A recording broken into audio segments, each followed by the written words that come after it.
https://www. Hello everybody and welcome back to Leah's Lifestyle. Today we're at another book club reading The Highly Sensitive Person. We are on chapter 4, page 66. I hope you're excited to come and join us. Alright, let me grab my journaling book because I completely forgot to grab that. And we definitely want that while we're reading our book, especially for this one specifically. So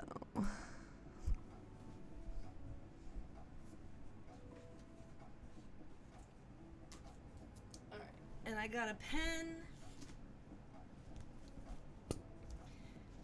book, pen, paper. I'm ready. I think I'm going to make a little note here that we're moving on to chapter 4.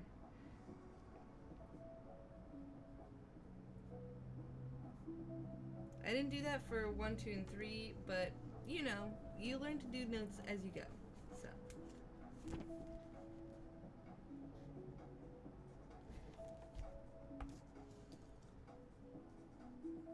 this is a little much for reading. Turn that down. Maybe just like that. Okay. Alright, are we ready to get into reading? Because I know I am.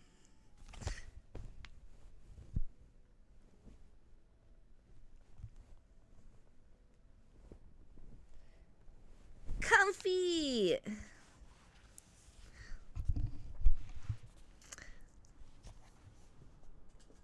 Make sure you have your water.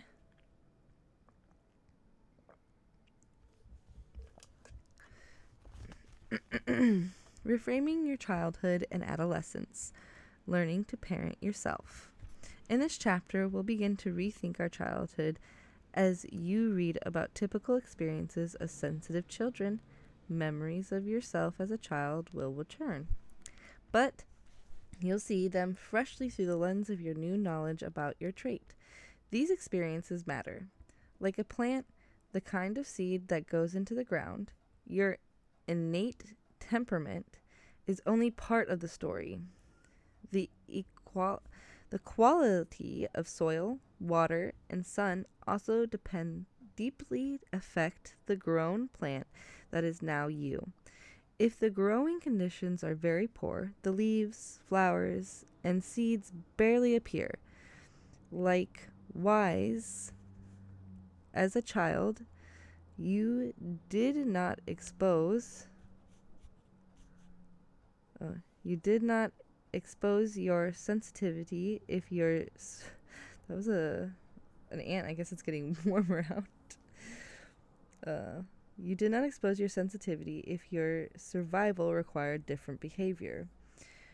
When I began to research, I discovered two kinds of HSPs. Some report difficulty with depression and anxiety. Hey, some respond very little to these feelings. The separateness of the two groups was quite clear.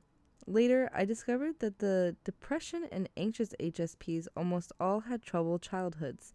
Non-HSPs with troubled childhoods did not show nearly as much depression and anxiety, but neither do HSPs with healthy childhoods. It is important that we and the public not confuse highly sensitive with neuroticism, which includes certain types of intense anxieties, depression, over-attachment, or avoidance of intimacy, and are usually due to troubled childhood. True, some of us were dealt both hands in life, highly sensitive and neuroticism. But the two things are not at all the same. This confusion of sensitivity with neuroticism and the effects of childhood trauma is one reason for some of the negative stereotypes of HSPs, that we are by nature always anxious, depressed, and so on. So let's all work to keep it straight. It is easy to understand why a troubled childhood might affect HSPs more than non-HSPs. HSPs are prone to see all the details, all the implications of the threatening experience. the threatening experience. But it is easy to underestimate the impact of childhood, since so much that is important occurs before we can remember. Moreover, some of what is important was just too distressing and deliberately forgotten. If someone caring for you became angry or dangerous, the conscious mind buried that information as too awful to acknowledge, even while your unconscious developed a deeply mistrustful attitude. The good news is that we can work on any negative effects. I have seen HSPs who have done just that and been free of much of their depression and anxiety, but it takes time.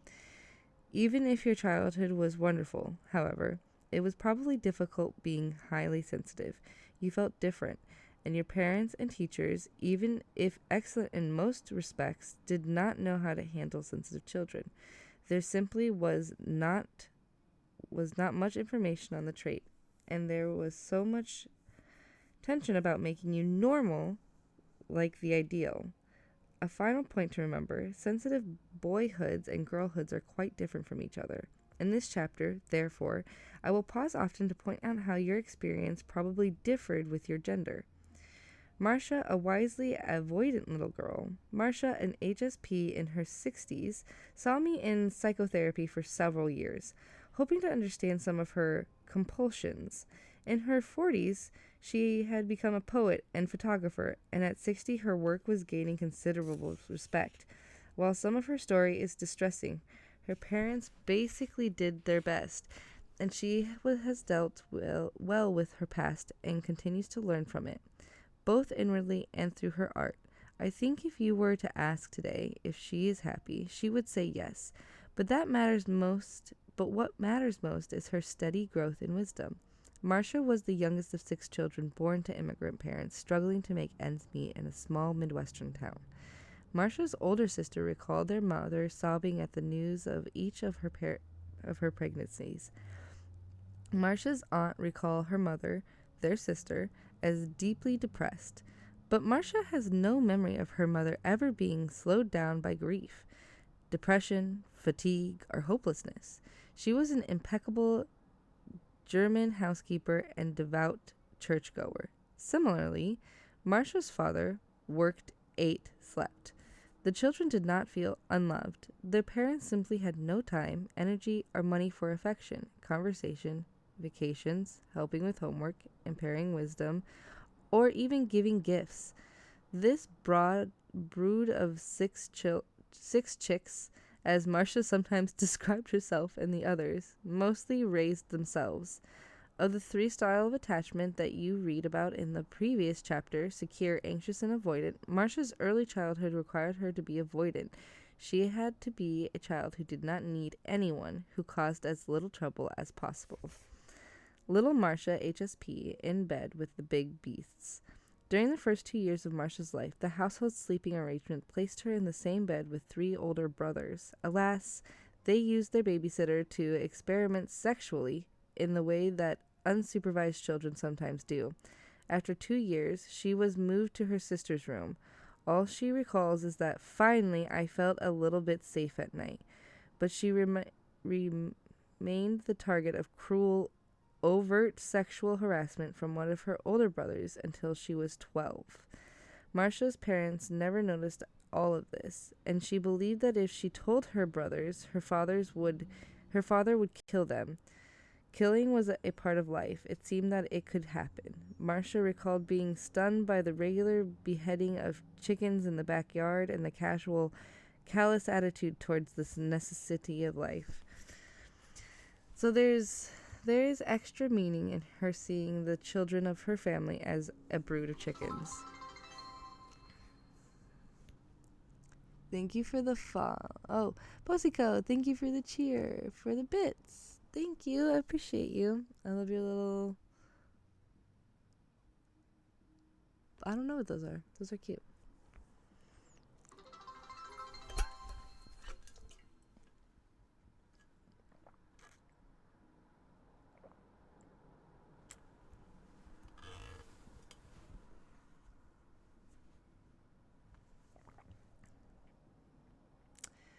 Besides the sexual torment, her brothers loved to tease and frighten Marcia. as if she were the personal toy.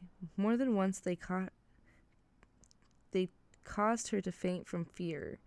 HSPs make such good targets because we react so strongly. However, no cloud lacks its silver. As their special plaything, she was also taken places and tasted freedom that girls usually missed in those days. Her brothers, who possessed a tough independence that she preferred to her mother's and sister's passivity, were her role models, and this was in some ways a valuable experience for a sensitive girl. For Marcia, the best attachment was with her older sister, but the sister died when Marcia was 13. Marcia recalls lying on her parents' bed, staring into space, waiting for the news of her sister. She had been told that if her parents did not call in an hour, it would mean that her sister had died. When the clock struck the hour, Marcia recalls picking up a book and going back to reading. Here was yet another lesson in not attaching. Oof. Marcia is a tiny fairy. Marcia is the chicken coop. Marcia's first memory is of lying naked in the sunlight watching dust motes.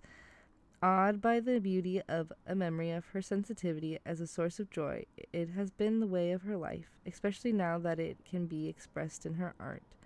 Notice that no other person in her first memory. In a similar way, her poetry and photography tend to be about things, not people. There are often images of houses with closed windows and doors. The haunting emphasis of some of her work speaks to the private experience of all of us, especially those whose early childhoods taught us to avoid closeness. In one photo, producing during her therapy, chickens are in the foreground in her clear focus. Recall the significance of chickens for Marcia. The chicken wire and door frame in the jail-like chicken coop are faintest of all. In the darkened door of the coop is the ghostly image of a group of ragged children. Another important image of her art came from a dream.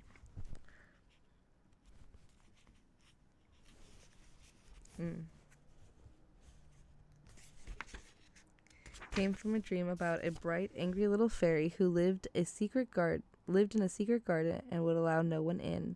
Marcia has used food, alcohol, and various drugs. What is happening?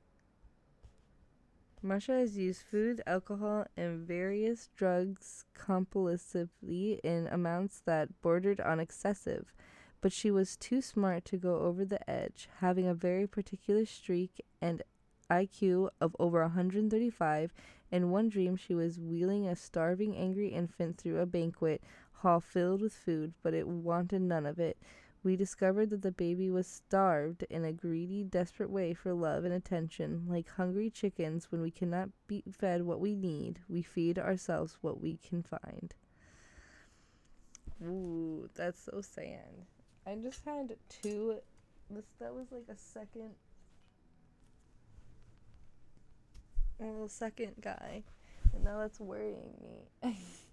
It's the first time I've seen ants in here. It is starting to warm up, but damn.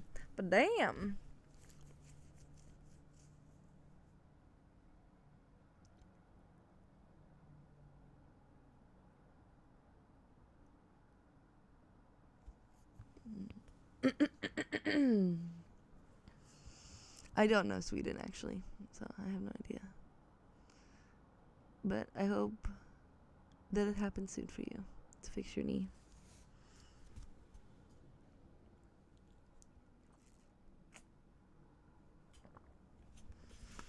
Let's see.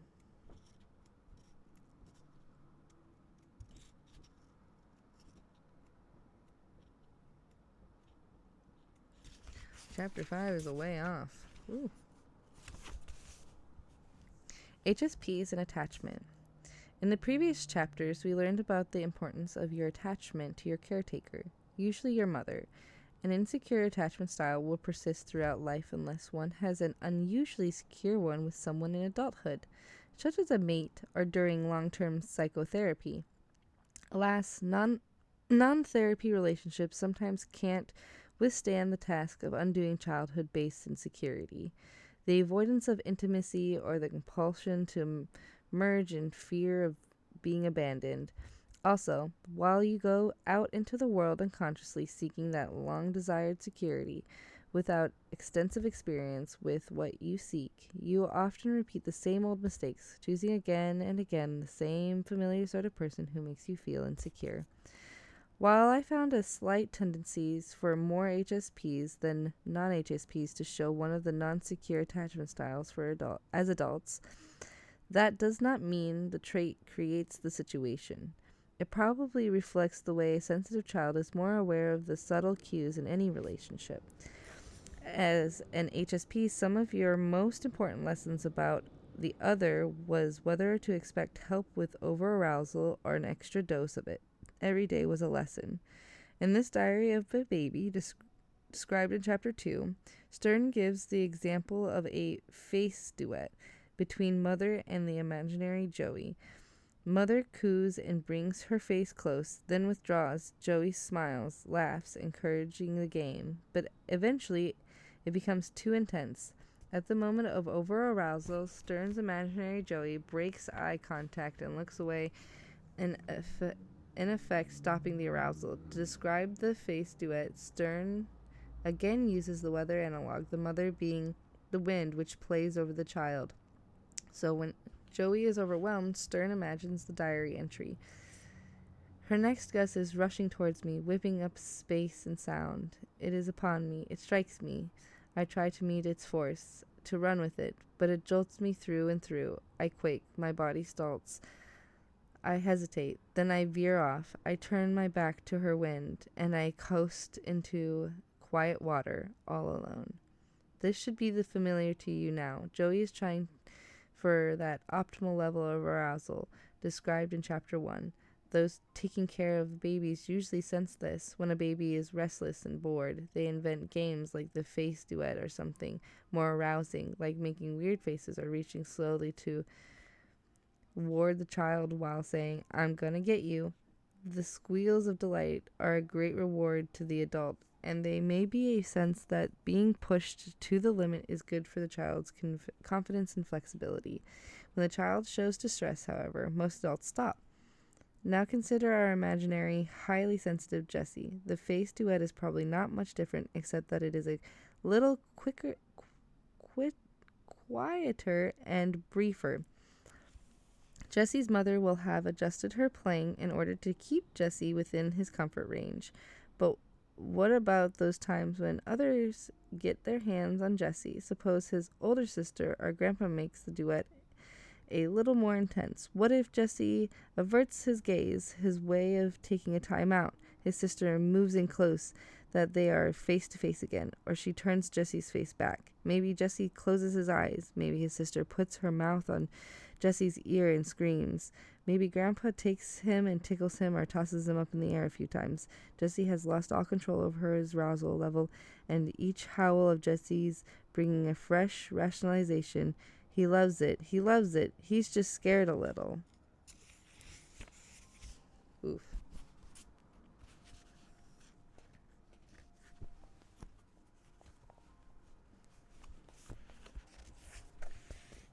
The confusing issue. Do you love it? Have you imagined yourself in Jessie's place? What a confusing situation. The source of your arousal is utterly out of your control. Your intuition tells you that the other, usually so helpful, is now anything but help. Yet the other is laughing, having fun, expecting you to.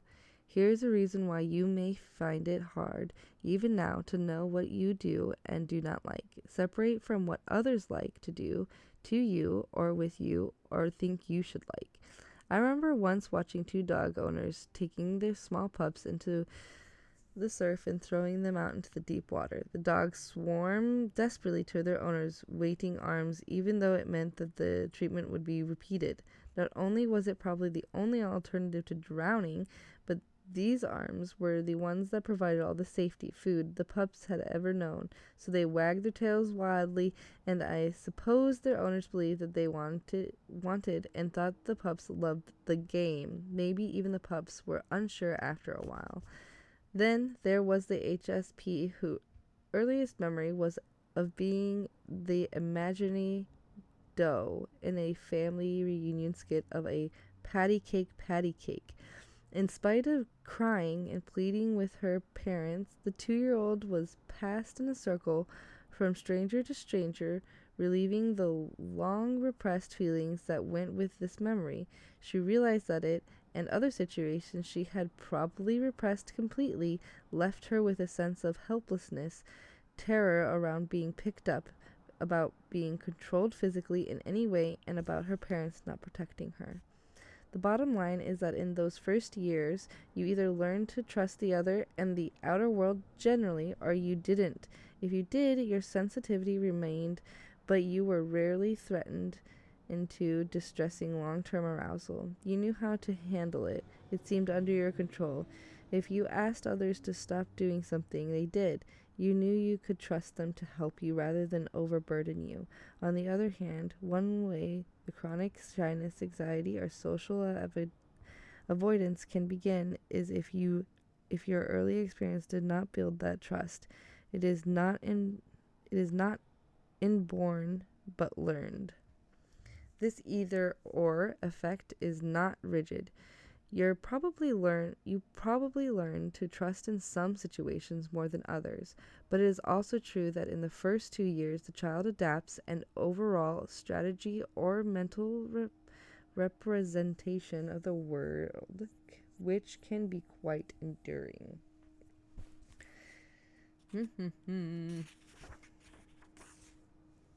HSPs with good childhoods. There are, by the way, some reasons to expect many HSPs to have had unusually good childhoods. Gwyn Metal is a psychologist at India University studying how to best help parents of the temperamental at risk. She notes that most parents try hard to understand their children and raise them correctly. A sensitive child's realization of these good intentions can provide a stronger than usual feeling of being loved. Parents of a highly sensitive child often develop an especially intimate bond with their child. The communication is more subtle and the triumphs in the world are more significant. Look, Mom, I scored a goal takes on all new meaning to parents and coaches when the soccer player is an HSP, and since the trait is inborn, there is a good chance that one or both of your parents understood you very well.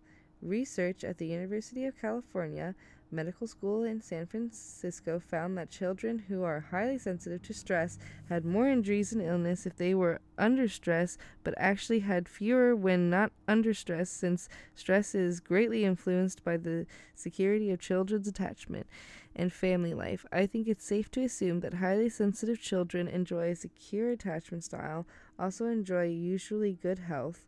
Isn't that interesting to know? Finally, even if your parents practically began neglect, benign neglect, you may have received enough love and been allowed significant space to grow up fine on your own. Perhaps imaginary figures, characters in books, or nature itself calmed and supported you enough. Your trait may have made you happier than other children with this solitude, or your intuition and many good attributes may have brought you into other, healthier, close relationships with a relative or teacher. Even a little time with the right person can make all the difference. If your family was unusually difficult, you should also be aware that your traits may have protected you from being quite as involved in or confused by the chaos as another child might have been. And when you start to heal, your intuition will help you in that process. Those who study attachment find that most of the time we impart to our children the same experiences we had, but there are definitely exceptions, and they are the adults who have healed their worst childhood hurts. If you make the admittedly painful effort, you can be one of those too. We will turn to this in chapter 8. New fears out in the world. As you approached school age, there were new tasks and new ways your sensitivity could help or hinder you. Like Rob in chapter 2, your exposure to the big, wide world would have further stimulated your imagination, produced a heightened awareness of everything that escaped others, and giving you great joy and appreciation of the smallest beauties in life. As your sensitivity encountered a big world, it also probably gave rise to new unreasonable fears and phobias. Fears can increase at this age for many reasons. First, there is simply conditioning. Whatever was around when you were over-aroused became associated with over-arousal and so became something more to be feared. Second, you may have realized as how much was going to be expected of you, how little your hesitation would be understood. Third, your sensitivity tuned